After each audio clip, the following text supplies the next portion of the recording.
Olá, tudo bem por aí?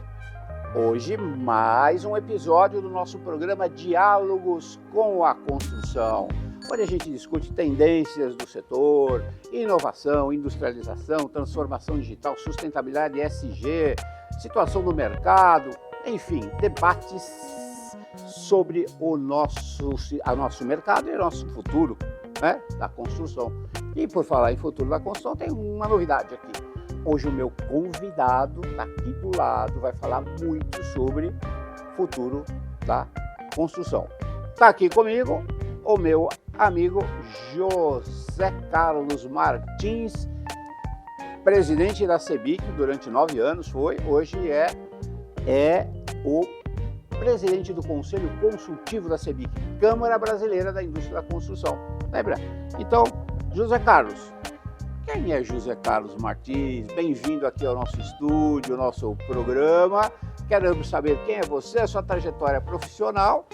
Você explicasse um pouco até para a turma assim, a CEBIC, como é que funciona, né? Porque é um CBNinho. Será que ela é um Sinduscom nacional? Será que ela é, né? Eu posso me associar à CEBIC? Fique à vontade. Bom, antes de mais nada, Roberto, muito obrigado pelo convite, de poder estar aqui. Parabéns por todo esse trabalho que você vem desenvolvendo há décadas aqui para o setor da construção. Você é um baluarte do desenvolvimento, da melhoria daquela construção que a gente deseja. Olha, Roberto, eu sou um cara, antes de tudo, apaixonado, sabe, cara? Eu sempre, quando as pessoas perguntam, você acabei tendo uma visibilidade como presidente da CEBIC. Sim. Mas as pessoas não sabem que eu vivi pisando no barro, pô. Veio de onde? Em 1973, entrei na escola de engenharia. Opa. Dali 2 meses eu era estagiário, literalmente pisando no barro, de um conjunto habitacional de 1.200 casas. Opa, já começou no Minha Casa Minha Vida. Já comecei antes do Minha Casa Minha Vida. Era o BNH aqui. Porra, BNH, meu amigo, isso aí faz tempo. E eu comecei ali, daí fiquei ali, me formei, daí fui tocar, entrei numa empresa de engenharia lá de Curitiba, que era especialista em armazenamento. Você veja como eu sou eclético. Olha só. Era armazenamento. Era exatamente quando o Brasil mudava do modelo saco, de carregar um saco de milho, de feijão, e levava para o granel. Então a gente era especialista em fazer isso. Trabalhei alguns anos ali, daí montei a minha empresa. Até o final da década de 90, toquei, fiz incorporação, fiz obra pública, fiz ponte, fiz um monte de coisa. Você era incorporador e construtor. Incorporação e consultor. Olha que legal. Daí vim até. Daí quando chegou no final... Lá no Paraná? Lá no Paraná. Sempre Curitiba? Não. Básico. O estado do Paraná inteiro. Não, mas a sua base era sempre Curitiba. Sempre Curitiba. E daí depois eu comecei a me envolver com essa coisa de associativismo. Sim. E comecei a perceber da importância para as nossas vidas que é nós nos juntarmos e trabalharmos no coletivo para que seja melhor para nós, que também vai ser para mim. Sim. Então, acho que às vezes as pessoas ficam no seu mundinho e não percebem que a vida delas melhora bastante naquele instante que ela conversa com outros que têm problemas similares. O conversar já justifica. Conversar, conectar, olhar a questão num panorama setorial, quais são os gargalos do setor, como é que a gente remove esses gargalos, como é que a gente avança em conjunto, né? Não tem a música do Gonzaguinha que fala, seja um eterno aprendiz? A gente tem que ser um eterno aprendiz. Exatamente. Mas como é que se aprende? Se aprende trocando, se aprende conversando. Aí você entrou no mundo corporativo, no associativo. No mundo associativo, daí comecei a gostar.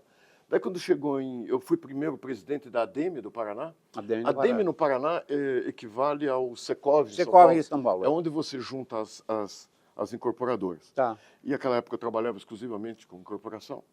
E daí eu fui presidente da ADEME, daí me envolvi com o Sinduscom, daí depois, você tem que em 2005, meu grande amigo Paulo Simão, que eu sucedi na CEBIC. Sim, de Minas Gerais. Minas Gerais. Foi presidente do Sinduscom Minas, depois foi presidente da CEBIC. Me ligou, Roberto, você não vai acreditar. Disse, Zé, vem aqui ficar 6 meses, para me ajudar a botar a CEBIC em dia. Eu digo, vou. Foi e ficou. 18 anos. Foi e ficou 18 anos. Fui e fiquei 18 anos, Roberto. E daí eu comecei a aprender e tomar muito gosto por isso, e ver a importância que tem a gente de trabalhar com o setor público, principalmente, entender as mazelas das nossas pessoas. Porque se você começar a analisar, quando você trabalha com os vários construtores, é que nem filho. Filho não necessariamente te pede o que ele precisa. Então, vamos dizer, quando você leva um filho para vacinar, né, ele chora. Sim. Por ele não toma vacina. Sim. Mas você sabe da importância dele ser vacinado. Legal. Então eu vejo essa visão de Brasil, de nós e qualquer coisa, eu vejo muito em cima disso. Então a CEBIC é um terreno muito fértil para isso, porque a CEBIC, vamos pensar em Brasil e estruturação legal. Como é que funciona? O Sinduscom São Paulo é ligado à Fiesp. Sim. A Fiesp é ligada à CNI. Só que quando você entra na Fiesp, nós somos um em muitos. Muitos, exatamente. Então, inclusive existem pautas que não necessariamente são convergentes. Tá? Então, você precisa ter um canal político uma da instância específica política do setor da construção. Tá. Então, aí que entra a CEBIC. A CEBIC foi fundada há 67 anos atrás, uma junção de entidades ligadas à construção civil. Legal. E hoje são 97. 97. Do Oiapoque ao Chuí. Sinduscom, Secov, ADEMES, associações isso, a PEOP, empresariais. A PEOP, Cicipote, construção pesada. Construção pesada, por exemplo, o Cicipote, vamos dizer, o Cicipote de Minas Gerais associou-se com a CEBIC há poucos dias. Então, vamos dizer, você congrega, tem a NEOR, que é especialista em obra rodoviária. Sim. Então, você tem entidades que são ligadas à obra industrial e corporativa. Quer dizer, você pega a pesada, a industrial e a imobiliária. Do começo ao fim. Começo ao fim. A CEBIC tem esse modelo de E são associações do Brasil todo. Do Brasil todo. Só que a CEBIC tem um diferencial de todos os outros representações legais, que ela é uma adesão voluntária. Adesão voluntária, tá. Você não tem nada de compulsório. Sim. Ou você trata bem o teu cliente ali, ou ele vai embora. Entendi. Tá? Muito interessante. Então, vamos dizer, ele acaba tendo, por isso que sempre na minha gestão, eu procurei muito me espelhar, sabe, Roberto, na entidade americana. Tá? Porque lá é uma coisa totalmente voluntária, os caras são gigantescos. A entidade americana equivalente à CEBIC seria... NAHB. É a NAHB. É NAHB, só que o modelo deles... O que é NAHB? O que é National Association... Não, mas é uma que congrega... Home Builders. Home Builders. Os Home Builders, exatamente. Tá? Só que eles têm uma característica diferente do nosso. Eles são verticais. Então lá eles têm uma entidade que representa a corporação, que é o Home Building, né, habitacional. Daí você tem outra da infra, tem cada um desses segmentos. Cada um tem um. Só que lá dentro está o projetista, lá dentro está o mercado todo lá dentro. Você sabe um modelo que me chamou muita atenção? Nós tivemos escritório no Chile durante 2 anos, a Câmara Chilena da Construção. Chilena é maravilhosa. Onde todas as equipes falaram, aí eu cheguei lá no Chile e falei assim, mas vocês têm Sinduscom? Como Sinduscom? Não temos acá. Aqui a Câmara Chilena agrega incorporador, construtor, imobiliário, fabricante de material, tudo, projetistas, empresas de mineração, é uma só, fortíssima, né? Quer que eu te diga? É. O grande fonte de renda deles é a previdência que eles fazem para os trabalhadores. Que lá a previdência é privada, eles têm a grande renda deles é a função do... Me chamou muita atenção. Agora, você comentou o seguinte, né? Então, são 97 associações e sindicatos de todo o Brasil. Como que você vê essa diversidade regional? Porque as pautas, eu vou falar assim, as pautas da construção do Piauí, vamos chamar assim, do Acre, são diferentes das pautas de Minas Gerais, de Brasília, do Rio de Janeiro, São Paulo, né, do Sul. Como que a CEBIC você vê essa diversidade e quais são os desafios que tem aí dessa diversidade regional? Roberto, como tudo aquilo que é forte, que é bom, é difícil. É difícil. E aí, assim, não necessariamente a pauta do Sul é igual ao do Norte, que é igual ao do Nordeste. A pauta do Norte é uma, a pauta do Nordeste é outra. A pauta do Sudeste é outra, a do Centro-Oeste é outra. E eu vou dizer que, se você chegar no estado do Pará, a pauta é uma, no Amazonas é outra, Rondônia já é outra. Este Brasil, ele é muito diverso. Já que tanto se fala de diversidade, eu vejo nisso a nossa grande energia, o nosso grande valor. O nosso grande ativo é a nossa diversidade. Porque se você souber lidar com isso, e eu me lembrei aqui de um caso, porque é assim, aquilo que eu falei no começo, quando a gente descobrir que nós juntos somos mais fortes do que nós individualmente, nós seremos muito mais fortes. Que é a questão que o agronegócio faz. Então, eu me lembro agora, me veio à cabeça, uma época que a gente estava querendo reduzir a taxa de juros no Nordeste. Só que isso quer dizer o quê? Se eu gasto mais subsídio do Nordeste, eu vou tirar de Sul-Sudeste. Não podia nem voltar para casa, para Curitiba, porque meus amigos do Curitiba diziam, o que é isso? Você está trabalhando contra mim. Não é isso? Daí, pô, a gente pensou e a gente fez o seguinte, isso aqui que a gente fez, convidou, na época era o ministro Rogério Marinho, me lembro, a gente fez um jantar e trouxemos os empresários de São Paulo e do Sul para conversar com ele, para ele explicar a importância que politicamente era para ele, para conseguir mais recursos para Minha Casa Minha Vida, tá certo? Que todos nós estivéssemos juntos para conseguir mais recursos para Minha Casa Minha Vida, do que aquela perda que era marginal, que na verdade você recompensaria melhorando a vida das pessoas, construindo mais casas. Tá certo? Então vamos dizer... Aí harmonizou.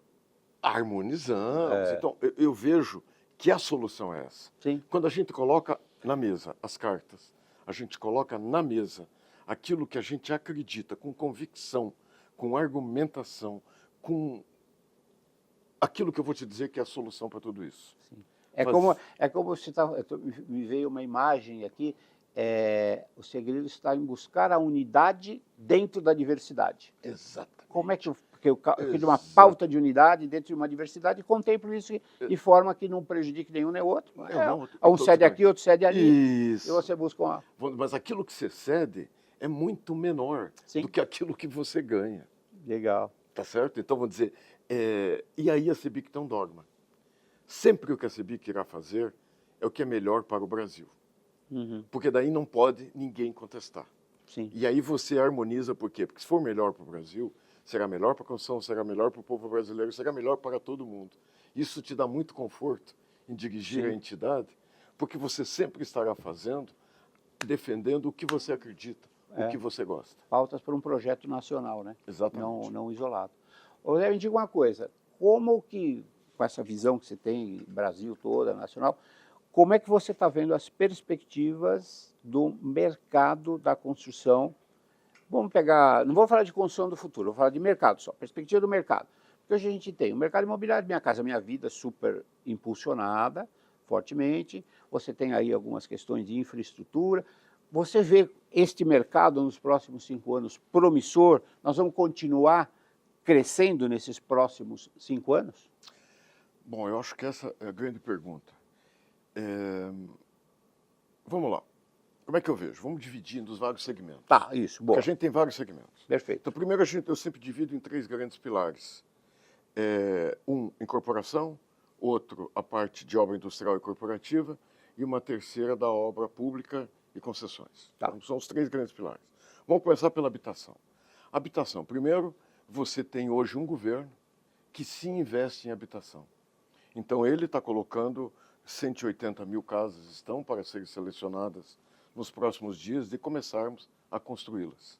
Que é o FAR, que é o faixa 1, Sim. que é um tipo de programa que nós não temos. Aí o faixa 1? Faixa 1 puro. 180 mil só nesse segmento? Só no faixa 1. Sem contar o 2 e o 3? Não. 180 mil? E sem contar o faixa 1 financiado. Financiado. Esse é o faixa 1. É outro, a faixa 1 FAR, subsidiado. Subsidiado, FAR. Tá. Então, são 180 mil unidades que devem acontecer aí.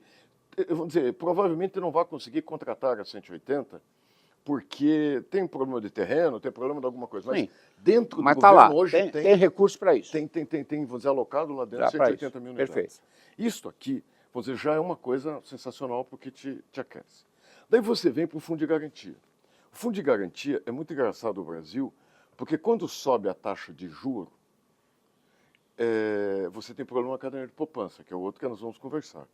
Mas, em compensação, o Fundo de Garantia fica extremamente competitivo. Por quê? Porque o Fundo de Garantia, a taxa de juros dele não é função da Selic. Sim. É uma taxa de juros tabelada. Tabelada, é outra. Então, ele é X%, mais TR e acabou-se, não se fala mais nisso. Então, torna-se o Fundo de Garantia um produto extremamente atrativo. Aí você está dizendo que aí eu pego o Minha Casa Minha Vida, faixa 2, faixa 3. E o 1 financiado. Não. Eu pego assim, desde o faixa 1 até o faixa... Na verdade é o seguinte, salários até R$8 mil. Tá lá até 8 mil. Até R$8 mil. E aí teve um outro fato que... Aí a previsão, você falou em 180 mil unidades do FAR. Do FAR. Se eu pegar no Minha Casa Minha Vida, tem uma previsão para Este o ano, ano? ontem eu estava fazendo a conta, nós devemos produzir umas 500 mil unidades. 500 mil unidades. Deve ter de negociações, eu não sei exatamente, Tá. deve ter uns 10, 20% disso que é imóvel usado, mas o restante são 500 imóveis mil, novos. é significativo. Significativo, tá? Então a gente pegou a habitação econômica, vamos dizer assim. Isso, mas Vamos eu queria só completar você quer isso. completar, tá. E aí teve uma coisa, como é importante, pessoal, vocês estarem no dia a dia das entidades, dia a dia do conjunto. Começou um movimento no Brasil. Qual é o problema básico da gente vender imóveis na faixa do fundo de garantia, que é o pessoal de renda média e renda baixa? É a entrada. Ele não tem dinheiro para dar os 20%. Os 20%. Aí a gente conseguiu fazer um movimento nos governos estaduais, municipais, São Paulo foi um dos pioneiros, Paraná foi o primeiro, em que o governo ajuda em dar um determinado subsídio complementar. Entendi. Complementar para o cara garantir a entrada dos 20%. Garante a entrada. E aí hoje vai. nós temos, eu vou te dizer que quase todos os estados do Brasil têm esse programa, e aí nós demos um boom. O orçamento desse, eu vou dar números, há 3 anos atrás, o orçamento do Fundo de Garantia ia estar em 60 bi. O desse ano é 116, se não me falha a memória, Opa, e vai faltar. Caramba. Tá? Essa muito dinheiro. É uma boa notícia. Pois é, então Isso vamos dizer, o impulsiona fundo o de mercado. garantia, vamos dizer que é Tá. a renda de até R$8.000, que deve ser elevado nos próximos dias, um pouquinho mais, mas esse aí está tranquilo. Então a gente fechou aqui. Vamos subir para o médio alto padrão. Então vamos falar de classe média, que é o caderneta de poupança. CSBPS. Aí nós começamos a ser impactados pela macroeconomia. Taxa de juros. Taxa de juros. Por quê? Porque quando você tem uma caderneta de poupança que rende 6 mais TR, você não é competitivo com uma Selic de 13. Enquanto que a Selic não chegar aí pelos 8,5, porque o rendimento da poupança é assim, é 70% da Selic limitado a 6, quando você chega em 8,5 vira o 6, os Sim. 70%, então a partir daí as duas descem A partir juntas. daí desce juntas. As descem juntas, então começa a ficar mais próximas. Então, aí você tem uma ausência de recursos. Então, vamos dizer, a caderneta de poupança, que já teve, acho que chegou a uns 2, 3 anos atrás, chegou a 200 e poucos bi, esse ano deve dar 130, 140, não tenho o número atualizado, Sim, mas deve ser uma coisa assim. Mas reduziu Queda significativamente. significativa. Isso. Então, vamos dizer, você começa a ter problemas dessa faixa de renda. Financiamento dessa faixa. Então, vamos dizer, isso aí se resolve com a redução da taxa básica de juros. Aí dependemos da macroeconomia. Exatamente. Que se imagina que final do ano chega a 9. Isso. Ou seja, esse ano devemos patinar, o começo do ano que vem também alguma coisa, e daí esperamos ter uns recursos Aí entra em... para a gente poder, o ano que vem, começar a trabalhar isso. Então, este é o Esse cenário. é o quadro. Esse é o quadro No mercado imobiliário. do mercado imobiliário. No pacote 2 de obras industriais e corporativas. De obras industriais coletivas também é diretamente ligado à macroeconomia. Tá. Porque ninguém vai... Você quer ver? Reforma tributária. Reforma tributária. Poxa, a reforma tributária vai ser votada? Ou eu vou fazer um investimento de 1 bilhão, 5 bilhões, sei lá quanto, e eu não sei como é que eu vou pagar de imposto daqui para frente. Pois é. Como será a minha competitividade para botar esse produto no mercado? Há uma insegurança. É uma insegurança. Então, vou dizer, isso aí são fatores extra construção que mandam nesse assunto. A reforma tributária vai ajudar bastante a obra industrial e corporativa. Por quê? Porque até hoje uma empresa, quando investe numa obra dessas, ela tem uma depreciação anual ali para poder vamos dizer, se ressarcir daquele investimento. Agora não. Se ela fez uma obra e custou para ela X, o que aquele X está carregando de imposto, ela se acredita e no mês seguinte ela já não paga mais imposto relativo àquilo. Entendi. Então, vamos dizer, é um mecanismo que vai mas estimular tende também funcionar. a fluir com a queda da taxa de juros. Vamos lá agora. Aqui, por exemplo, no corporativo, aqui a gente já sentiu uma subida aqui, porque a gente faz muita consultoria para certificação, ou no LEED, né, por exemplo, os corporativos pegam, a gente já sentiu um aquecimento, entraram vários projetos aqui. Pois é, por quê? Porque as empresas está apostando lá na frente. Lá na frente, tá certo? Porque até se desenvolver o corporativo, projetar, então construir, ele vai colocar em operação daqui 5 anos, 4 anos. Então, é isso aí. E aí então, vamos dizer, quem está decidindo esse investimento agora, ele não está enxergando hoje, está chegando daqui 5 anos. 5 anos. E como será o nosso daqui 5 anos? Então, por isso que nós somos extremamente sensíveis à macroeconomia. Então, vamos lá agora para a obra pública. Obra pública, infraestrutura, concessões, PPPs. Infraestrutura, o governo anterior, ele investiu muito em grandes projetos. Tá? Em grandes projetos. Que eles demoram a ficarem maduros para transformar-se em investimento em obra. Ele tem projeto, ele tem licenciamento, ele tem projeto de financiamento, tem parceria, tem muitas coisas anteriores antes de tirar o talão de cheque. E eu imagino que... Eu me lembro que uma vez eu falei, até na época que o governador Tarcísio tocava lá o PPI, o ministro da Infraestrutura, inclusive, e que ele me dizia sempre que 25 que começavam aqueles contratos feitos começavam... Então, eu imagino que essa infraestrutura pesada vai para frente. Só que isso não resolve o Brasil, porque isso ele tem uma coisa assim, uma coisa é eu investir 30 bilhões na Dutra. Poxa, se eu pegasse os 30 bilhões e distribuísse pelo Brasil, era obra no Brasil inteiro. Pequenas obras. E diversificadas no Brasil todo. E com uma função exata. Social mais significativa. Então, o que nesse instante nós precisamos fazer? Fazer decolar o PAC. Está lá dentro do PAC. Lá dentro do PAC estão essas obras menores e coisa e tal. Legal. Só que aí bate na trave no quê? O governo tem espaço orçamentário. Para poder investir. Impulsionar a As coisas estão andando, as coisas estão indo, mas tem esse problema aí. Tá? Mas se reunirmos essas três vertentes, a perspectiva é otimista do mercado imobiliário, vamos continuar crescendo, gerando emprego, gerando renda, gerando habitação e tal. Muito bom. Bom, você foi presidente da CEBIC durante 9 anos, agora é presidente do Conselho Consultivo. E agora você tem um mindset voltado para o que você me contou, né? Até num evento que tivemos juntos há um mês atrás, mais ou menos, que o teu foco agora é olhar para o futuro da construção. Então, o futuro da construção, já para colocando no script, né, a gente tem hoje escassez de mão de obra, a gente tem vários gargalos que estão aí, ou seja, o sistema construtivo convencional não vai dar conta disso tudo que nós estamos falando, dessas perspectivas otimistas. Então, nós vamos ter que entrar para melhorar nossa produtividade, que é baixa, aí vai vir a questão de industrialização, né, etc. Eu queria que você comentasse um pouco, até se você quiser recorrer a imagens que nós temos aqui no estúdio, discorresse um pouco sobre essa questão. Como é que você vê esse futuro da construção, produtividade e industrialização? Essas 3 questões, queria que você já... Eu queria começar com algumas conversas internacionais que eu tive em algumas entidades internacionais. Ótimo. E quando a gente vê os problemas deles, são muito parecidos com os nossos. Só que, nem eu digo, a vida, a gente vive numa helicoidal, né? A gente sempre passa pelos mesmos pontos na projeção, apesar de que níveis diferentes. Então, eles têm problema com taxa de juros, mas não é do tamanho do nosso, né? Estados Unidos, 5%, vai acabar o mundo. Acabar o mundo, 5%. Né? Nós três, opa, baixou para 10,5%. Ótimo, que beleza. Então, isso aí. Mas você tem algumas coisas que são muito importantes. Uma delas é a legislação cada vez maior, e ninguém de nós está falando contra, vou deixar muito claro isso, muito pelo contrário, a gente já assumiu e vai assumir coisa e tal, que é uma legislação que cada vez te exige mais no lado ambiental, no lado social, responsabilidade social. SG, né? SG na não adianta, isso todo mundo comprou a ideia, então, mas não importa, isso de alguma forma você incorpora, você melhora a vida de todo mundo, mas ele custa mais caro. Tem um outro fator, pessoal, que é fundamental, que chama-se trabalhador. Essa é a minha maior preocupação atual. Muito bom. Por quê?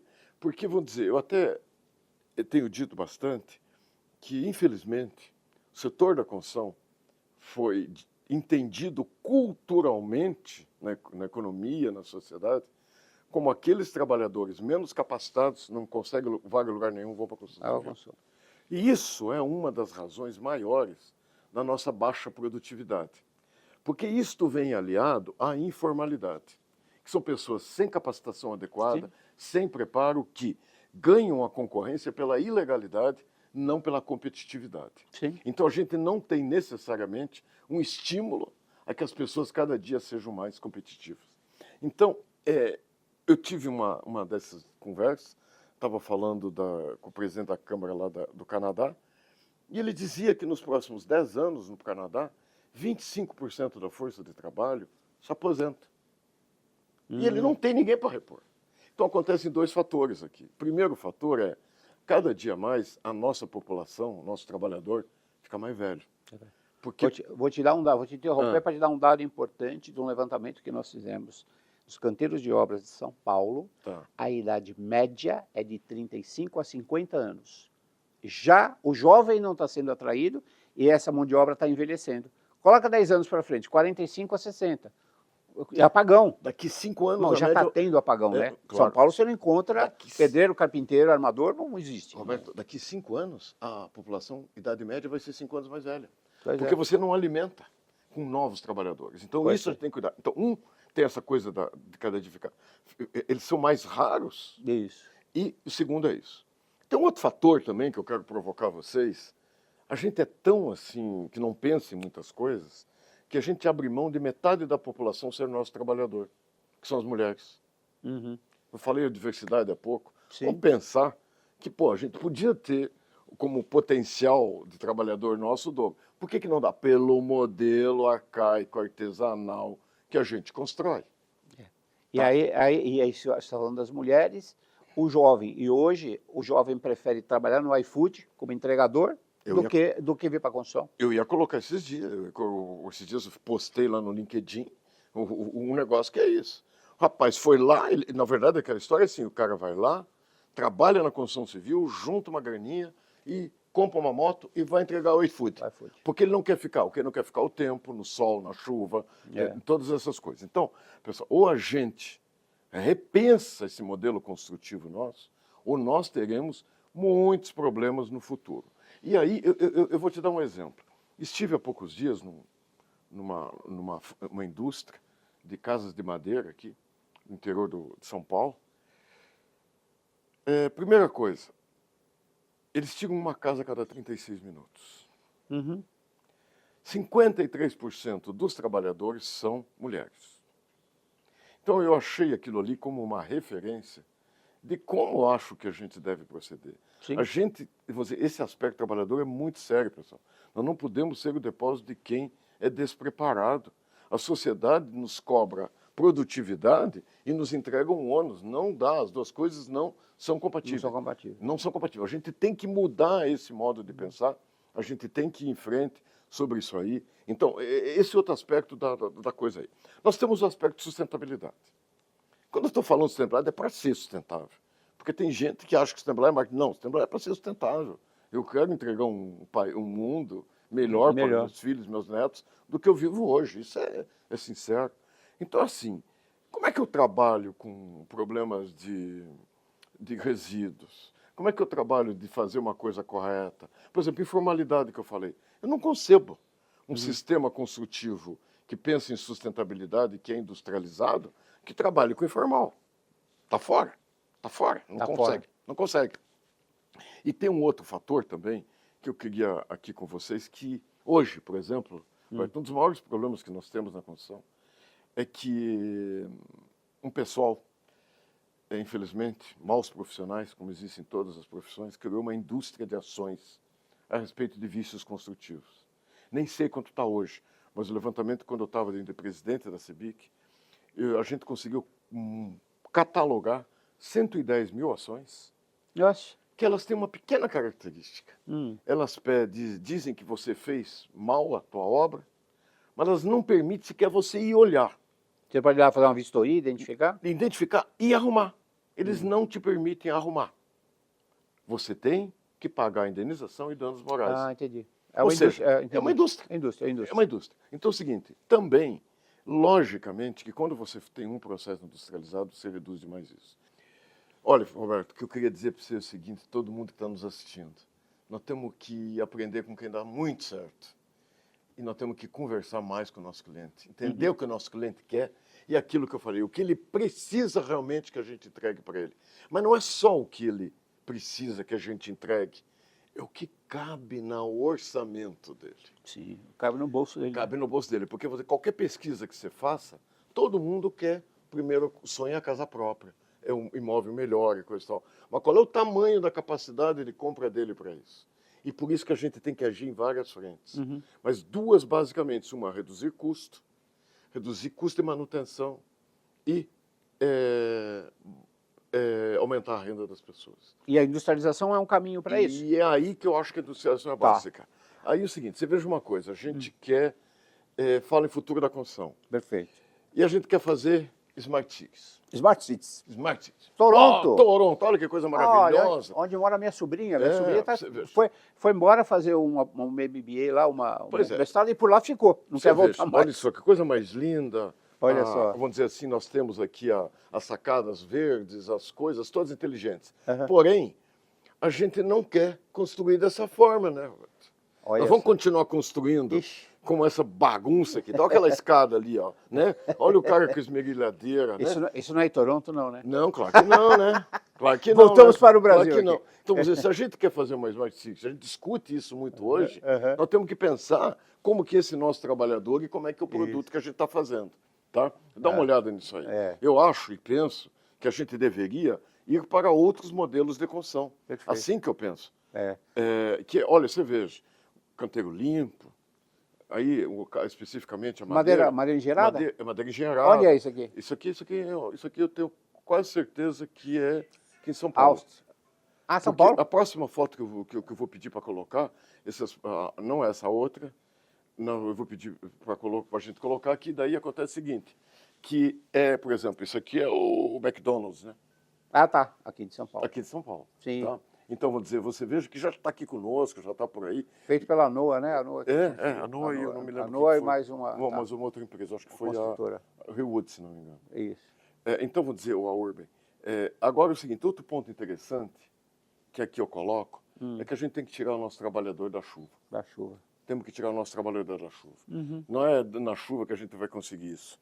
Nós precisamos colocar ele dentro de uma indústria. Ambiente controlado. Um ambiente controlado, onde que ele não tem o sol, onde que ele não tem a chuva, não tem a poeira, onde que ele não fique sujeito à poeira constante, seja de uma serra, seja de um cimento, uma gamá, seja do que quer que seja, que prejudique, inclusive, a saúde dele, né? Saúde, você sabe, falando de saúde, outro dia eu estive ali no Seconce conversando, e aí conversando sobre a história, você sabe que tem sido identificado alguns problemas de fibrose, né?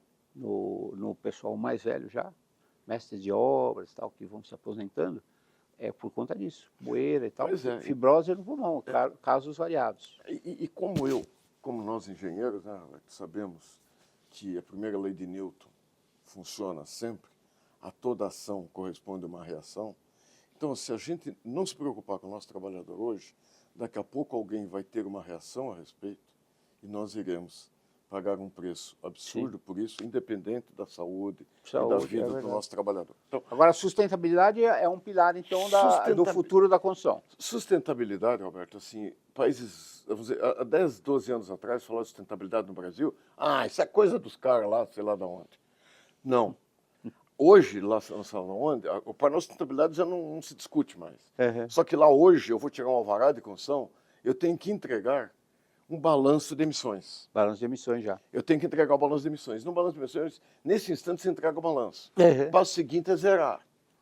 Zerar. É para zerar. E aí, se você não se preocupar com emissões... Descarbonização. Descarbonizações. Você vai ter que comprar certificados para compensar o que você está emitindo. E não é a tua emissão, é a emissão da tua cadeia desde lá do começo até a hora que você entrega a chave ao teu cliente. Sim. Então, eu acho que são pontos inevitáveis para a gente ter na construção do futuro. E nesse sentido, tem um dado que você conhece, que é importante, mas é bom a gente ressaltar para quem está assistindo, que as edificações, só focado em edificações, não pegando pesada, estrada, essa coisa toda, as edificações são responsáveis por 37% de todas as emissões de carbono do mundo. 27% operação dos edifícios prontos e 10% que você falou, que é o carbono incorporado, que vai ser desde a extração da matéria-prima, a produção do material, até você incorporar a obra. Aí a pauta de descarbonização, que vai estar totalmente ligada a um assunto que nós vamos conversar lá daqui a pouquinho, que é as mudanças climáticas, o que a gente faz para resiliência, descarbonização e tal. Mas continua o seu raciocínio. Sustentabilidade, então, é um pilar fundamental do futuro da construção. E a gente tem que entender isso, sabe, Roberto? E por que eu digo que a gente tem que entender? Quando você vai no supermercado, tem uma gôndola especial para produto orgânico. Sim. Você paga mais caro para ter um produto orgânico. Então é o seguinte, quando você vai comprar uma geladeira hoje, você vai comprar um ar-condicionado hoje, você tem uma etiquetagem lá. Procel. Procel. Não tem uma etiquetagem lá? Agora, quem compra casa e exige Procel? Tá? A gente teria que... tem o Procel Edifica, né?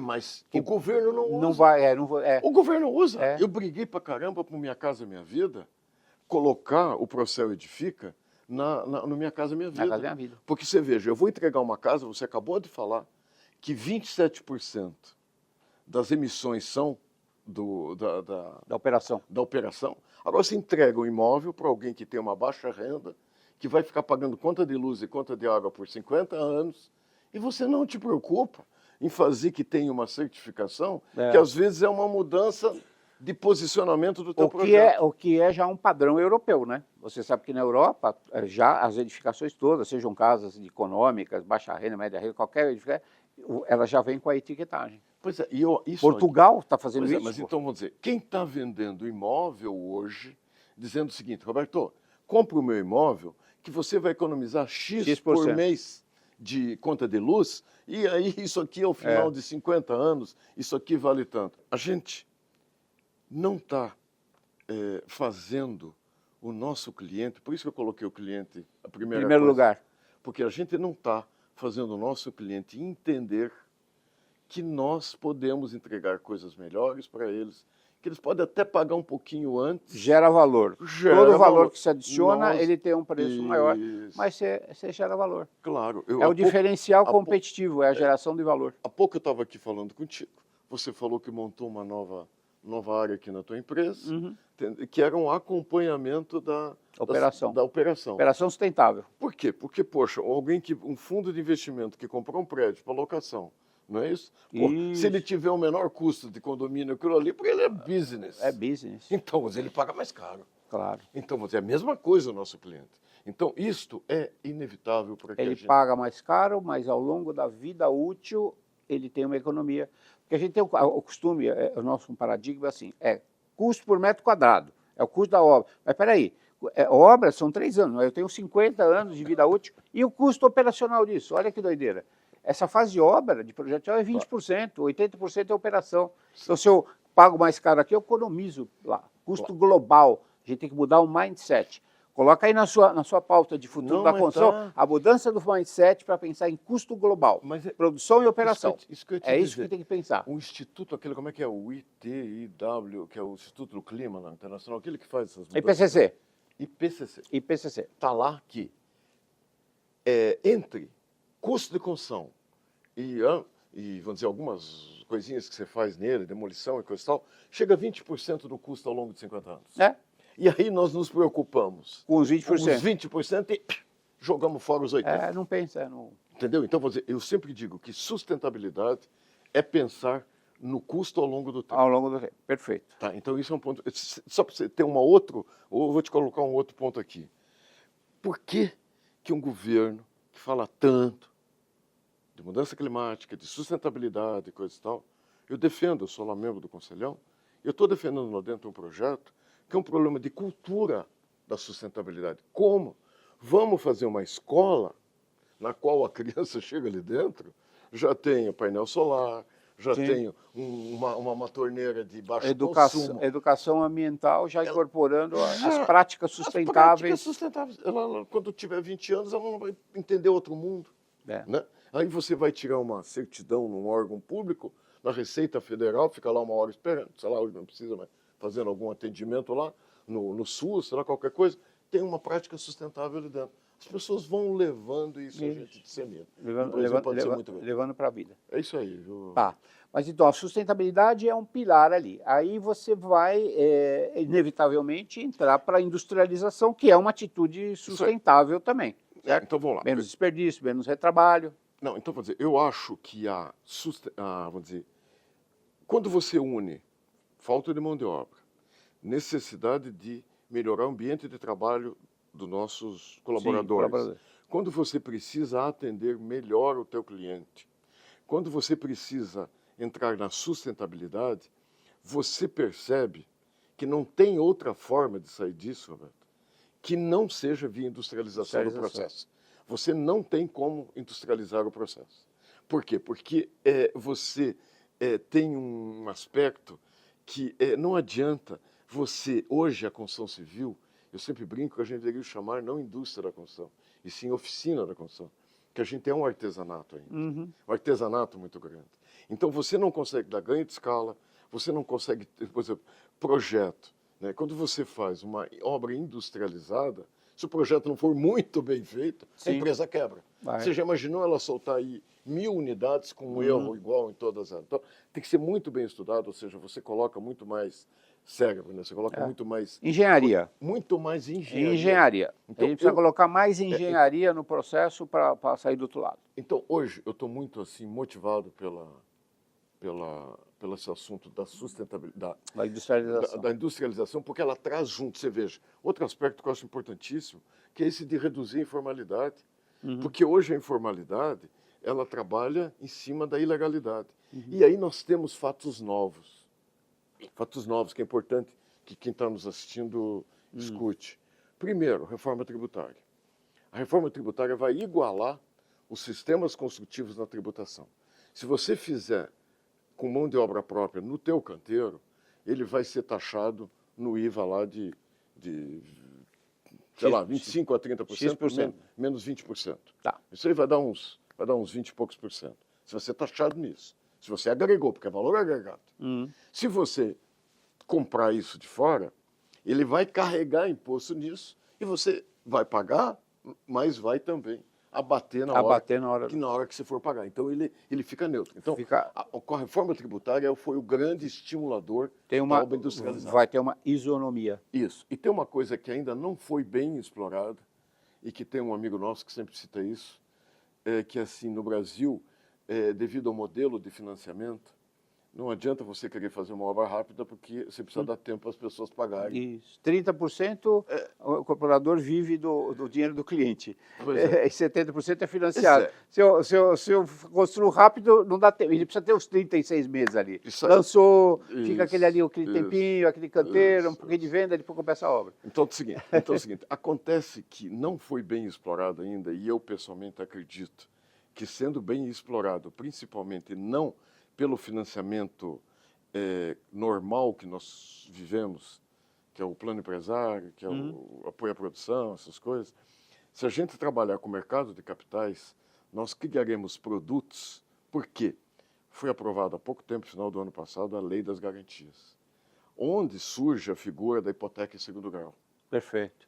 Tá certo? Então, vamos dizer o seguinte, e quando eu já dei uma estudadinha, ainda muito superficial, não mais profunda, e eu entendo que quem que está nos escutando aqui, nos vendo, que tem interesse nisso, dê uma aprofundada em pensar em produtos que eu possa trabalhar com aquilo que a gente chama de pró-soluto, que é esse valor que o teu cliente paga no decorrer da construção. Se a gente desse um tempo maior para ele, eu construiria mais rápido e tornaria mais interessante para as pessoas isso aí. Legal. E a gente inovaria, tá? Beleza. Beleza, Roberto? Vamos dar uma navegada aqui, então, só para a gente ver alguns sistemas construtivos, que você tem falado muito sobre a madeira também, né?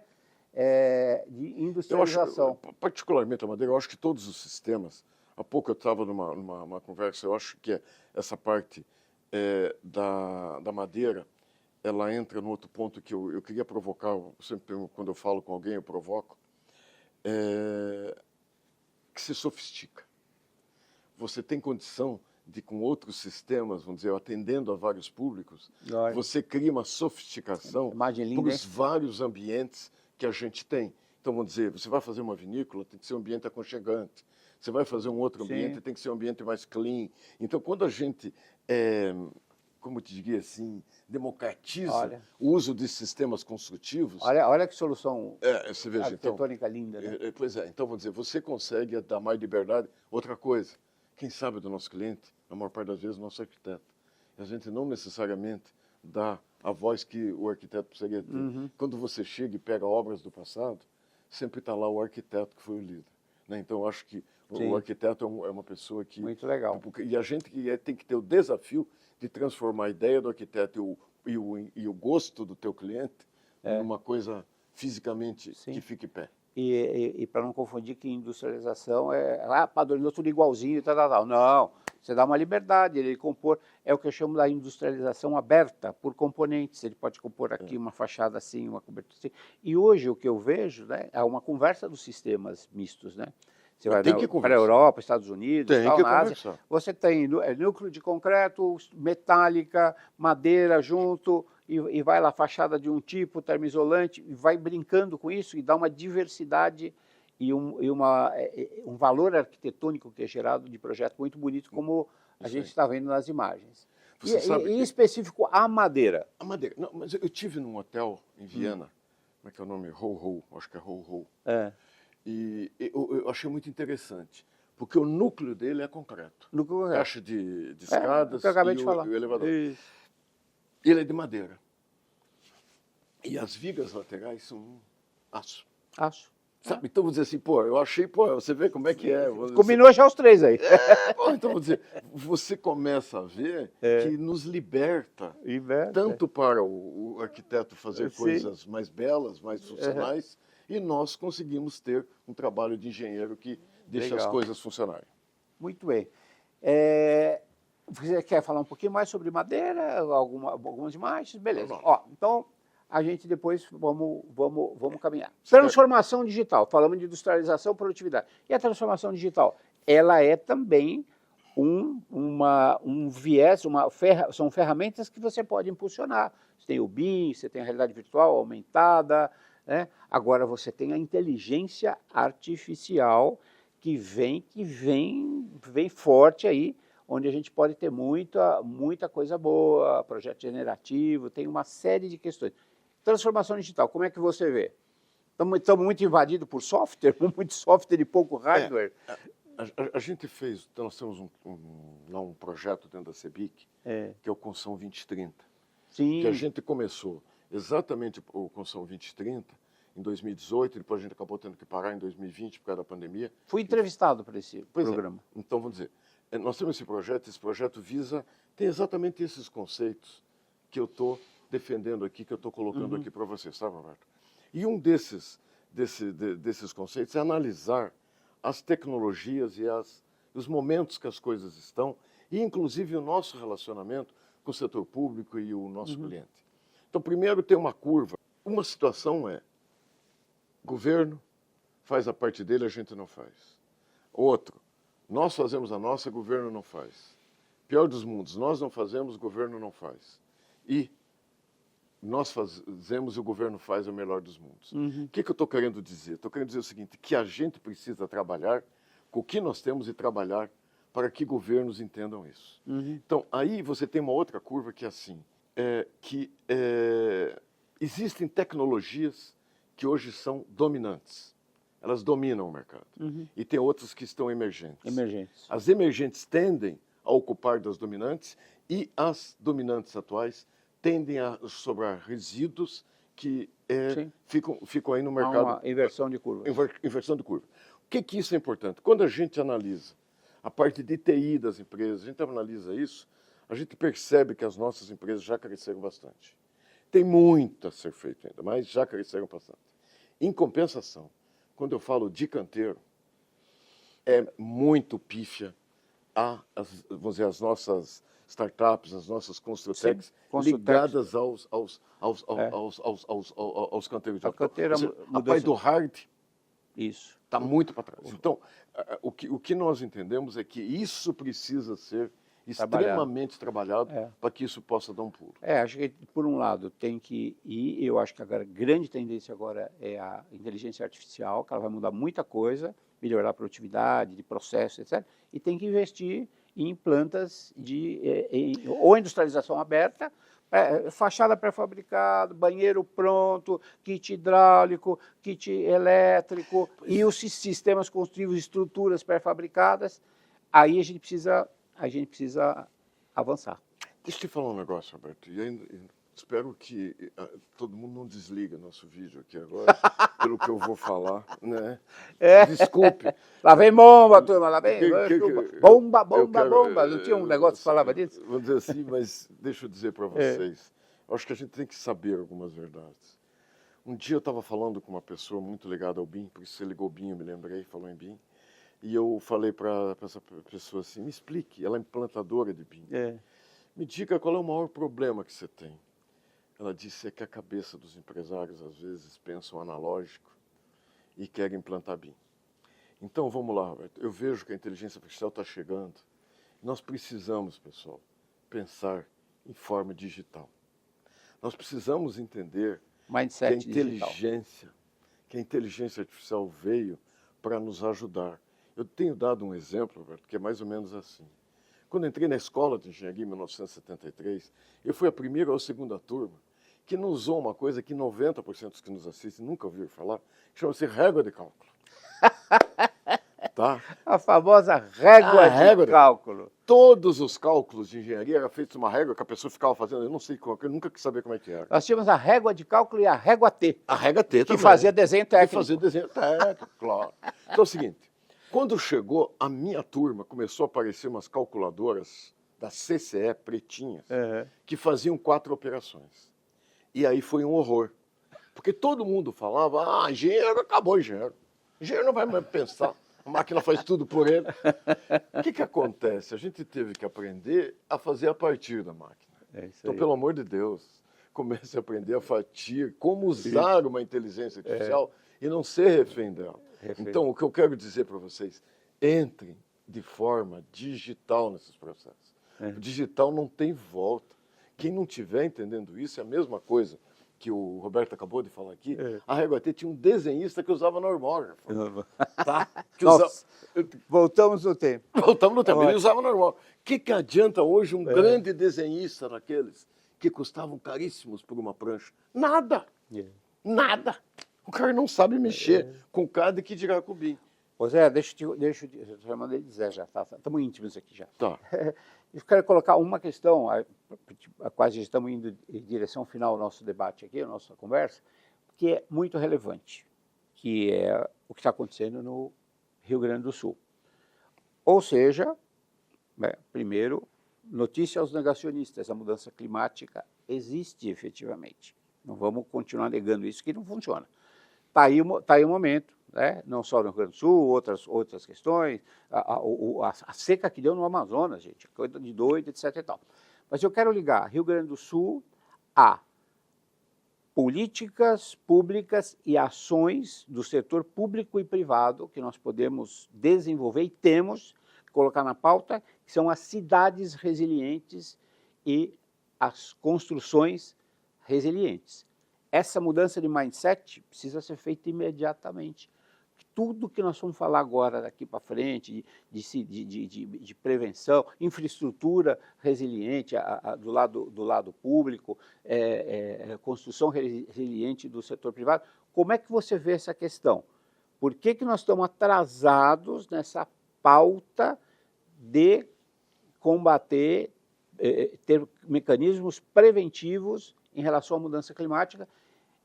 E deu no que deu, está dando no que dando, obviamente uma solidariedade muito grande, que é o lado bom da questão, mas assim, é uma lição aprendida. E aí, como é que nós vamos entrar na pauta de cidades resilientes e construções resilientes? Eu acho que o pessoal agora, viu, vai levar um susto, porque ele vai, agora então que essa conversa vai amanhecer. Não, a gente vai ser sintético aqui. Sintético. Então, deixa eu dizer, eu vou tentar ser sintético, isso aí, pessoalmente, tem me abalado bastante, porque eu nasci no Vale do Taquari.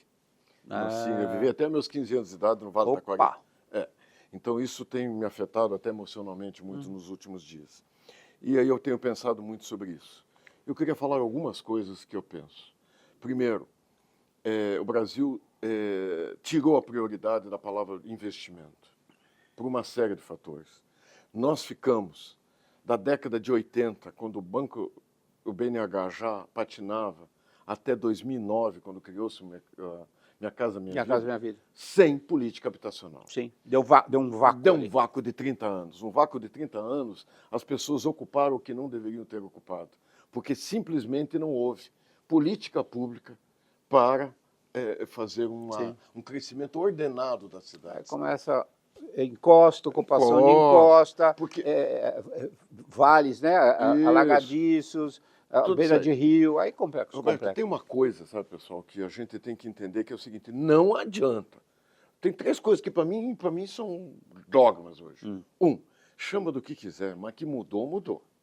Se é mudança climática, que é qualquer outra coisa, mudou, porque não é normal as coisas que a gente está convivendo aí. Sim. Caxias do Sul teve terremoto. Eu estava ontem com um amigo nosso, pô, que veio de Caxias do Sul, o bairro dele tremeu, sabe? Pô, tem seca, tem São Sebastião, não podemos esquecer que teve há pouco tempo Petrópolis, teve Angra dos Reis, a gente esquece dessas coisas. Então, veja, mas ciência é ciência. O IPCC vem falando isso Não, há anos. Então, sabe, Roberto? Que o aquecimento global está aumentando, então, que a temperatura do mar, o nível do mar está subindo, a temperatura da Terra está aumentando. Então, eu quero dizer o seguinte, isso para mim não se discute mais. Isso. Vamos conversar a partir disso. Cidades resilientes, construindo que é a nossa praia. É nossa. Não, é o que a gente sabe fazer. Porque isso aí começa a ter uma discussão que não vai a lugar nenhum. Pô, não adianta, tem uma coisa diferente que está matando gente. É nossa obrigação cuidar disso. Vamos para lá. Só que tem mais dois conceitos. As pessoas precisam comer. E as pessoas precisam morar. E aí você acaba tendo um aspecto que é o quê? A água tornou-se mais rápida de chegar no rio. Porque antes aquilo que era uma floresta, agora é uma plantação. Aquilo que antes era um campo, hoje é uma casa que está impermeabilizada. Então nós temos que trabalhar a partir desses três fatos. Sim. As pessoas têm que viver, têm que comer e tem mudança. Então tá. Isso fez com o quê? Com que a água torne-se mais rápida a chegar ao seu destino. Perfeito. Então eu não consigo ver outra forma que não seja segurar esta água de chegar mais rápido no seu destino. É muito mais barato. Eu conheço bem aquela topografia a planetimetria do Rio Grande do Sul. Você tem 850 metros em Caxias, Encantado com 50. Aquilo ali, aquela água desce que nem uma cachoeira. Então é o seguinte, não dá para querer segurar lá embaixo. Você tem que segurar lá em cima, o que for possível. Vai resolver 100%? Não. Mas você vai diminuir o problema lá embaixo. Sim. Então, eu acho que todo o projeto tem que ser voltado a retenções. Atrasar que esse volume de água chegue lá na ponta. E aí começa com pequenas barragens, pesqueiro lá, põe essa comunidade local no afluente do Rio das Antas, que é o afluente do Taquari. Põe uma barragemzinha lá para ele, final de semana levar a família para pescar, andar de pedalinho, sei lá, qualquer coisa desse tipo. Segura a água lá em cima. Segura a água lá em cima. Aí você vem com essa mesma visão lá para baixo. Segunda coisa que o Brasil não tem é a cultura da manutenção. Onde já se viu, tinha 5, 6 bombas funcionando de 24. Sabe? Diz que tinha 10 centímetros de buraco aqui nas comportas, né? Enchendo de saco de areia.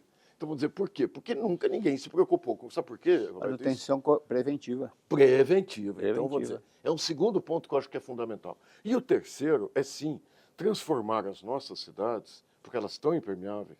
Não adianta, elas já estão. Podemos até melhorar daqui para frente, mas já existe o problema. Então, nós temos que criar retenções dentro da cidade, que cada um chama de um nome, um é piscinão, outro... Curitiba, eu vou dar um exemplo, que eu gosto demais do exemplo de Curitiba, que são os parques. A gente criou área de lazer, foi criado área de lazer para as pessoas se divertirem lá. E, na verdade, aquela área de lazer não é nada mais do que um lago de retenção, que são laguinhos, riachos, não sei o quê. Então, eu vejo que, tentando ser bem sucinto nisso, Roberto, precisa parar e pensar. Não acredito em plano municipal de contenção, porque o Rio, ele não sabe qual é a divisão política de cada um daqueles municípios. A água que vem em cima, se ele jogar lá dentro do rio, ela vai inundar o que está lá abaixo. E tem que existir um planejamento macro, que cada um faz, mas tem que ter uma política. Eu gostei demais de uma fundação Ling, que está fazendo um trabalho grande lá. Sim. E eles botaram os princípios deles. Então, o princípio deles é fazer a coisa pulverizada, porque a comunidade sabe como resolve, certo? É você destinar recursos através de um planejamento macro. Eu quero fazer isso. E, a partir disso, cada um vai resolver da sua forma. E aí eu levo para o nosso lado também da própria habitação. O Rio Grande do Sul precisa ser reconstruído. Então, eu acho que deveria ser dado às pessoas a oportunidade de optarem pelo sistema construtivo. Pelo um sistema construtivo que seja ágil, que seja sustentável, que seja, vamos dizer, que passa de novo pela linha da industrialização. É isso, Roberto. Eu acho que, tentando ser muito, isso aqui é um assunto muito longo. Eu acho assim, só, né, qual é o meu pensamento hoje? Como você falou, a sustentabilidade e o ESG já vieram para ficar. Mudança climática, hoje, é a prioridade zero da pauta ESG. Essa história da descarbonização. Os seus efeitos, né, Roberto? Os seus efeitos. Mas aí você tem que trabalhar com descarbonização e começar, e eu acho que há um espaço para as entidades, até a CEBIC poderia puxar essa bandeira, como que junto o setor público e privado, a gente atua em cidades resilientes e construções resilientes. A gente precisa mudar o mindset. Não adianta mais assim, só a eficiência energética, só a eficiência hídrica. Não, tem mais coisas que nós precisamos pensar preventivamente para dar resiliência às nossas cidades e às nossas construções. Beleza? Acho que é por aí. Bom, gente, estamos fechando aqui, conversa com José Carlos Martins. Gostaria de agradecer aqui nos participaram. José Carlos, obrigado. Dê uma mensagem final aí para otimista como você sempre é para essa galera que está nos assistindo. Bom, pessoal, queria agradecer demais aqui ao Roberto, a toda a sua equipe, todo mundo que nos apoia aqui, parabenizá-lo mais uma vez por tudo isso que ele tem feito e dizer o seguinte: eu vivo por esse setor, adoro esse setor, entendo tudo que ele pode fazer pelas pessoas.